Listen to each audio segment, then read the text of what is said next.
Welcome, deep divers. Before we plunge into our latest historical adventure, just a quick note for those of you exploring this incredible city or maybe just looking to dive deeper into its secrets. Mhm. For more local insights and to really make the most of your time here, you can find York Local Knowledge Must Do Top 10s and the Vouchers to Get Them for Less by Alistair. It's on iBooks or Google Books. Right, really handy. And if you're looking for somewhere to stay, maybe luxurious but still homely and, reasonably priced right in the center, check out House of York Holiday Homes. That's at www.houseofyork.org.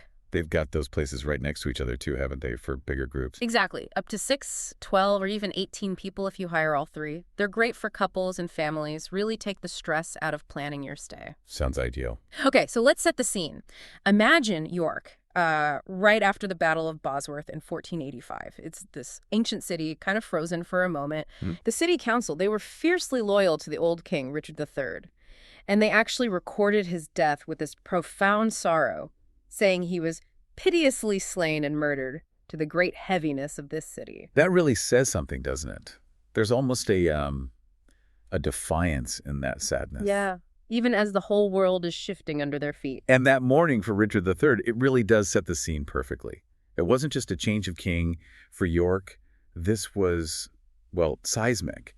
It highlights just how deep those northern ties were. Because Richard had been around for years. Exactly. He had his household up here, Middleham, Sheriff Hutton, since 1471. They knew him, or at least felt they did. They trusted him. So then this new king, Henry VII, rocks up. A guy with, as you say, no links at all to the north of England. What did that actually mean for a city like York, so rooted in its past? Well, it immediately kicks off this era where York feels like it constantly has to, prove its loyalty. It's not just about putting on a show either. No, it's more fundamental. Oh, yeah. It's about survival. Because, for all its ancient history and grandeur, York was actually in a really bad way economically at this point. Really? I always picture it as quite powerful. It had been. Back in the 14th century, it was booming, manufacturing, trade, the works. But by 1485, it was described as a mere shadow of its past greatness. A shadow? That sounds pretty bleak. What did that look like on the ground? Well, think about this. The population had almost halved, from maybe 15,000 in 1400 down to around 8,000. Wow, halved. Yeah, so you've got people rattling like peas in a pod in a city that's suddenly far too large for their needs. Yeah. Derelict houses everywhere. Landlords couldn't even get tenants if they lowered the rent. Gosh, so why that decline? What happened? The big thing was the cloth industry. It had almost totally moved away to places like Halifax, Wakefield, Leeds, where there were fewer regulations, less red tape. Ah, okay. So York's kind of stuck clinging to this old image of itself as a manufacturing powerhouse while the weavers are packing their bags. Exactly. It took them decades, maybe centuries even, to fully accept their future was more in, like, service industries. And that economic weakness must have just colored everything, right? Every interaction with this new Tudor monarchy. It absolutely did. You've got this city basically on its knees financially, but still fiercely proud. It creates this fascinating tension. High stakes. Totally. Every move, whether it's defiance or submission, feels like a huge gamble. And despite being weak, they still wanted to keep their independence. How did that show itself? Well, when Henry VIII tried to nominate his own candidates for city offices, the council just said no. They insisted on appointing their own people. That's pretty bold for a city supposedly in decline, so Henry VII needs to win them over. How does he handle his first visit in 1486 with York feeling all this pressure? They definitely felt considerable pressure to establish his good faith. So the sheriffs and aldermen ride out to meet him at Tadcaster, 60 horses strong. Then there are these grand welcomes at Bilborough Cross, Dringhouses, St. James's Chapel. Right, the full works. And the pageantry sounds incredible. A red and white rose for unity. Symbolizing the joining of Lancaster and York. Then Ibroch, this mythical founder, handing over the city key and crown. Even biblical figures join in. Solomon talking about righteous rule, David with the sword of victory. That's quite the performance. But the real showstopper, apparently in Stonegate, was the Virgin Mary herself, promising Henry she'd sue to my son to send you his grace. I mean, talk about pulling out all the stops. It was a massive spectacle, wasn't it? All designed to impress and hopefully secure their loyalty. And it wasn't just a one-off thing. No. No, the next year, 1487, after Henry crushed Lambert Simnel's rebellion, he visited again.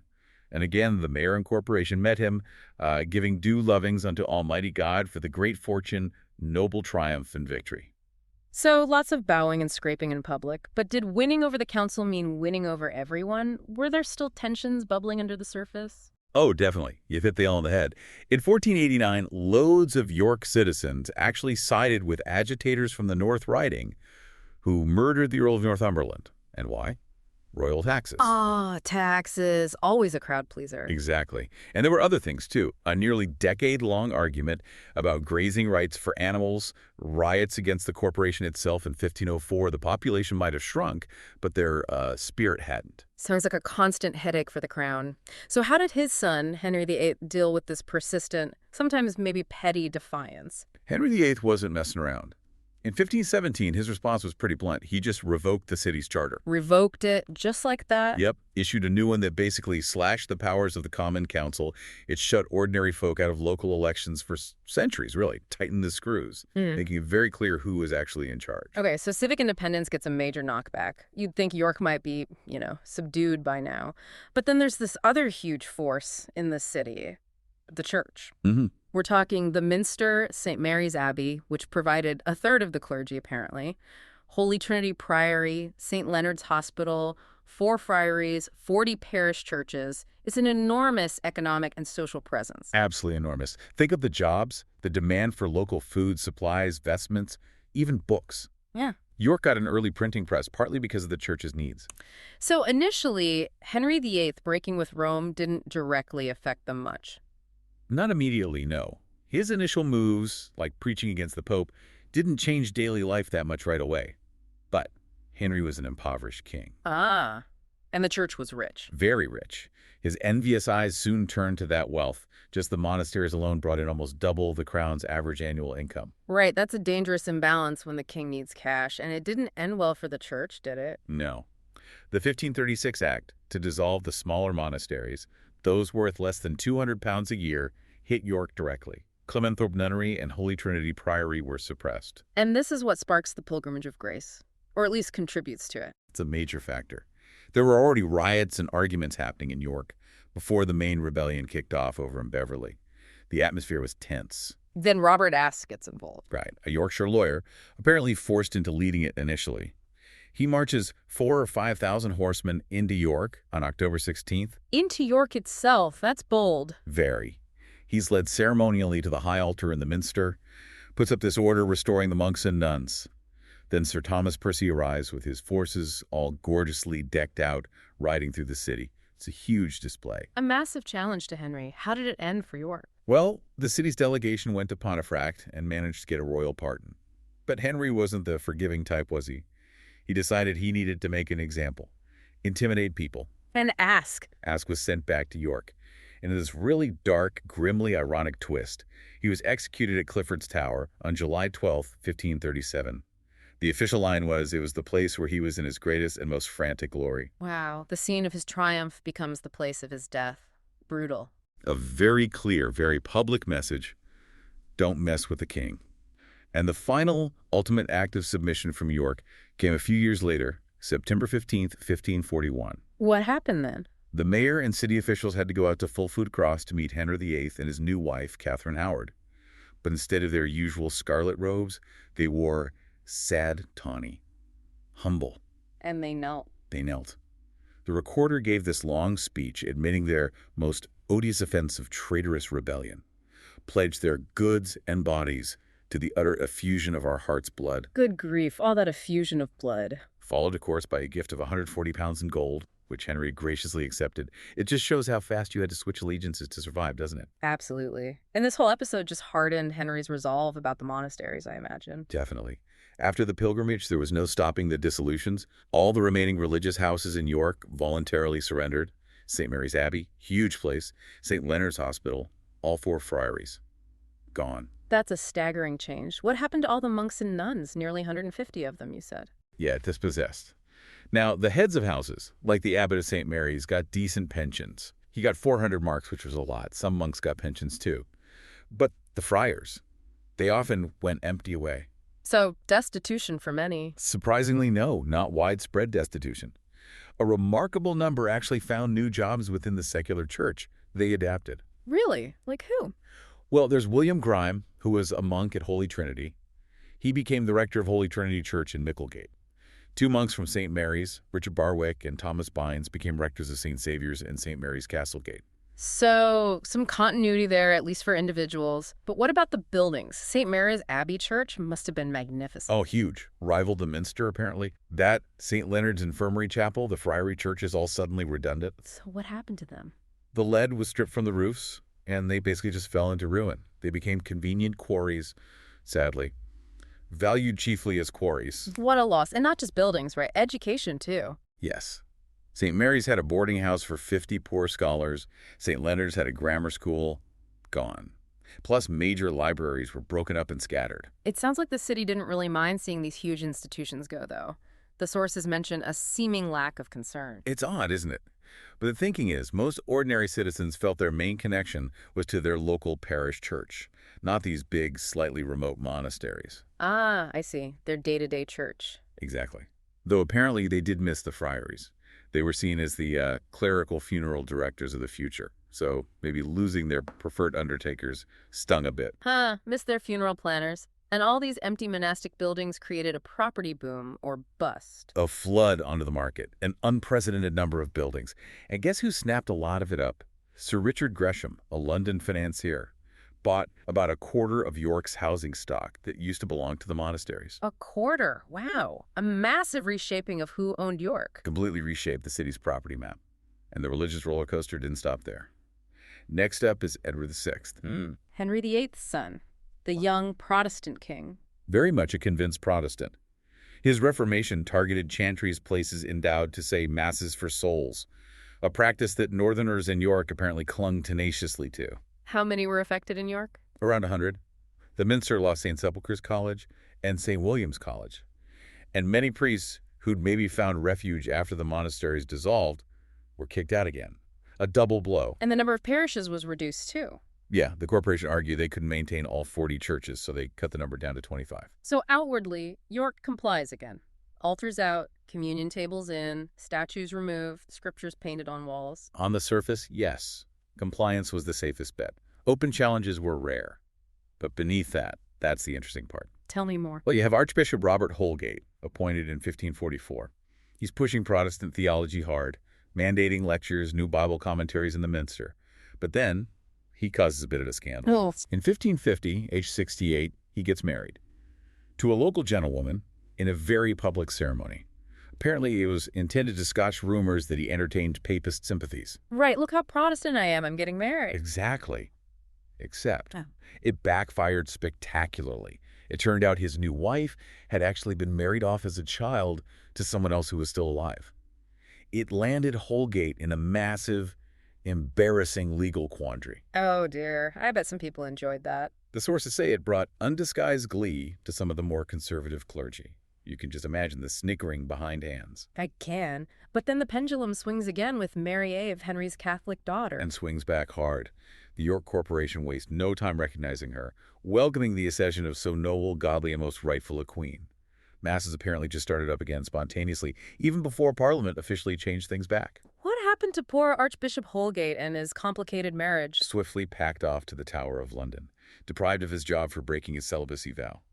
And believe it or not, he later became a Catholic priest again.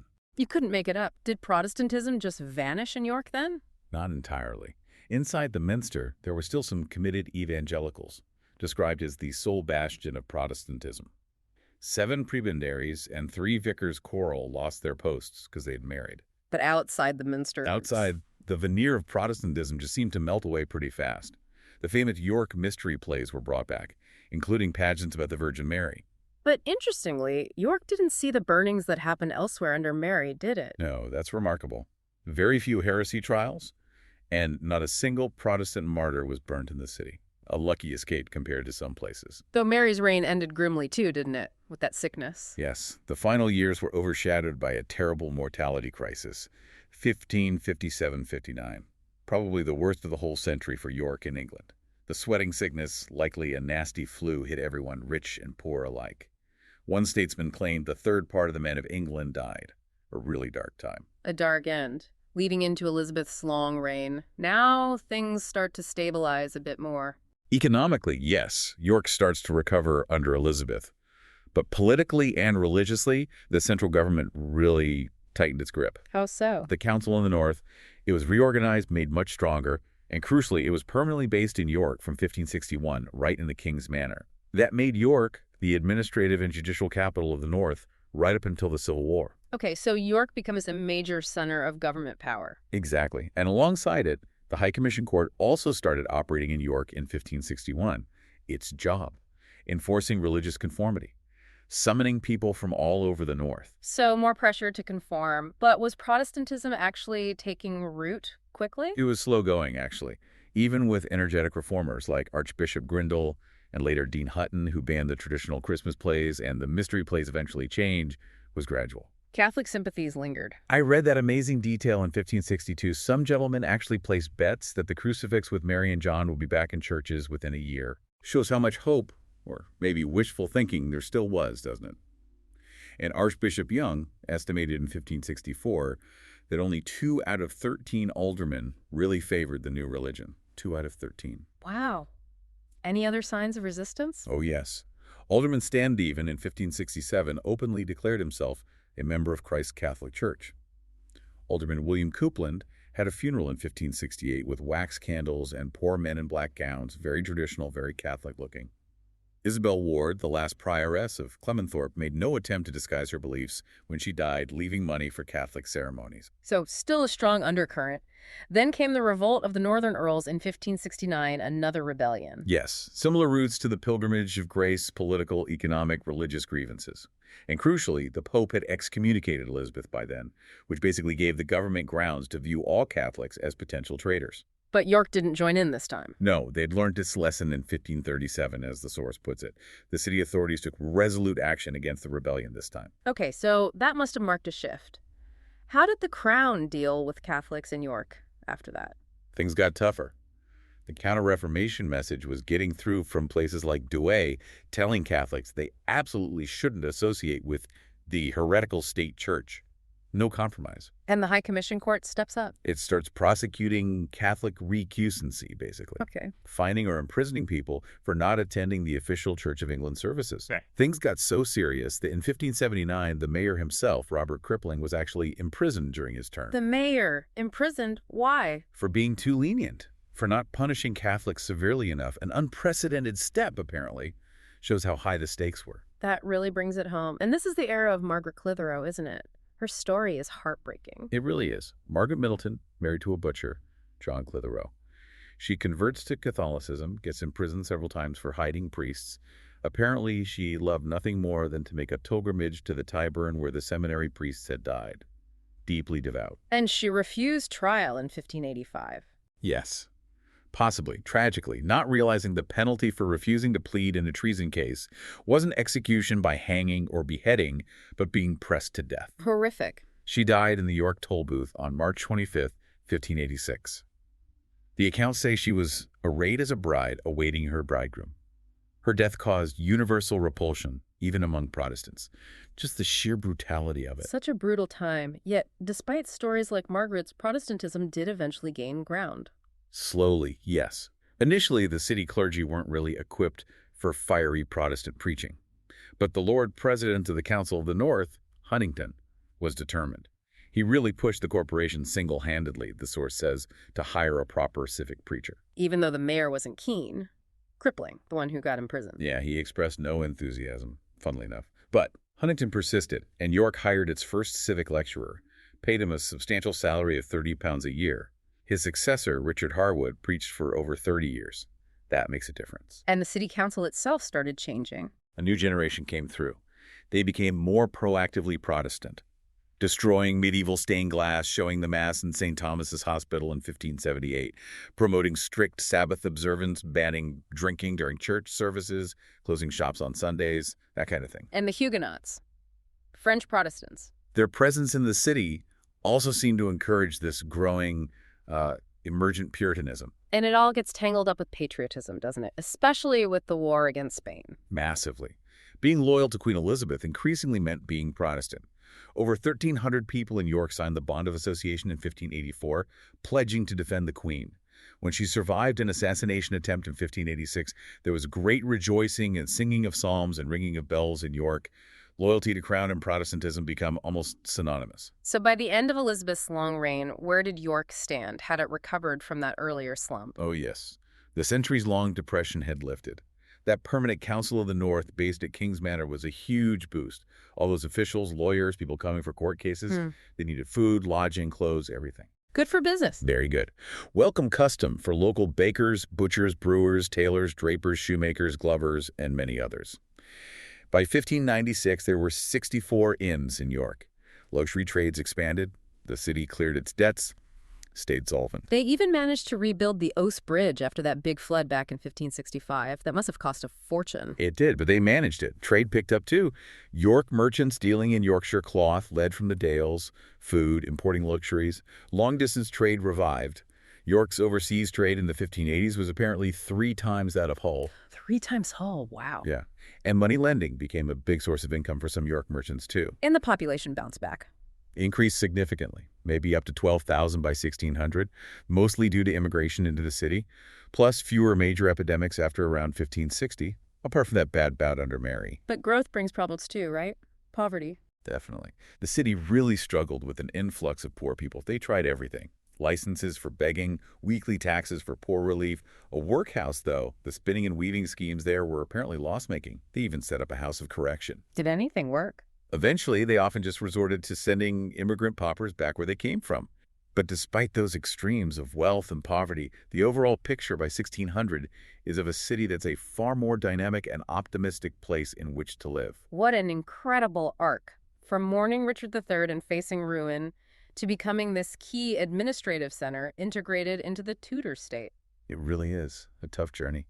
They learned, maybe the hard way, that civic advancement could come only through cooperation with the crown, even if not everyone liked it. It just shows so clearly how huge political and religious changes could completely remake a city. Its buildings, its economy, people's daily lives, their deepest beliefs. Looking back at that resilience, what strikes you most? And can you still feel echoes of that Tudor spirit in York today? That's a good question. Maybe it's that underlying pragmatism, that ability to bend, adapt, absorb these enormous shocks, the Reformation rebellions, economic collapse, and somehow survive, even eventually thrive again. Being dragged, yes, but ultimately finding a new way forward. Perhaps that adaptability is still part of York's character. An incredible story of transformation. Well, if you are visiting York or just want to dig even deeper, don't forget Alistair's book, York Local Knowledge, Must-Do Top 10s in the Vouchers to Get Them for Less. It's on iBooks and Google Books. Definitely worth getting. And for that really special stay right in the heart of the city, remember House of York holiday homes at www.houseofyork.org. Perfect for couples, families, or those bigger group getaways. Thanks everyone for joining us on this deep dive. We hope it's given you a completely fresh perspective on this amazing city and its Tudor past.